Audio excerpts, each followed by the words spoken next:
Bon, aujourd'hui, on le voit, dans la société française, on est à un tournant.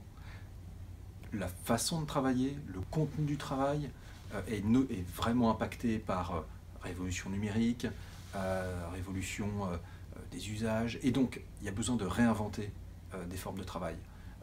On a connu les indépendants traditionnellement, les commerçants, les artisans, les professions libérales, mais aujourd'hui d'autres formes d'indépendants émergent. Et on a besoin de donner à chacune et à chacun qui souhaite prendre part à la vie économique du pays, en étant leur propre patron, en allant chercher leurs clients.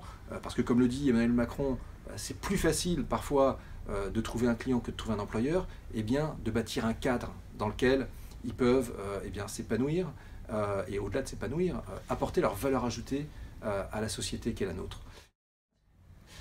Ce qui est formidable au sein de la Fondation Travailler Autrement, c'est que c'est un carrefour des idées, un carrefour des projets, et donc on est là à se retrouver des partenaires sociaux, des femmes et des hommes politiques issus de tous les horizons, et on peut mettre en commun nos convictions par rapport au travail, au monde économique, au monde social d'aujourd'hui et de demain. Et finalement, ça préfigure aussi la façon dont on veut, je crois, faire évoluer le pays, faire en sorte que des gens de bonne volonté puissent converger sur des diagnostics, et puis après, trouver des solutions qui soient des solutions concrètes, efficaces. Il y a un besoin d'efficacité de la part de nos concitoyens qui est immense, et je crois qu'il faut y répondre. Et ce type d'association, de fondation, comme la Fondation Travailler Autrement, naturellement est un espace de dialogue très important pour réfléchir et puis pour agir. Mais vous savez, rien de générationnel là-dedans. Ce que je veux dire, c'est qu'il y a l'envie de trentenaires, de quadras, d'apporter leur pierre à l'édifice.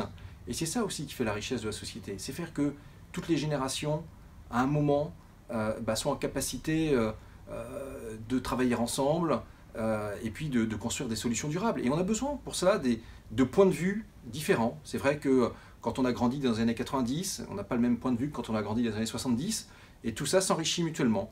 En tous les cas, voilà, je souhaite bonne chance donc à toutes celles et tous ceux qui sont nés en 77.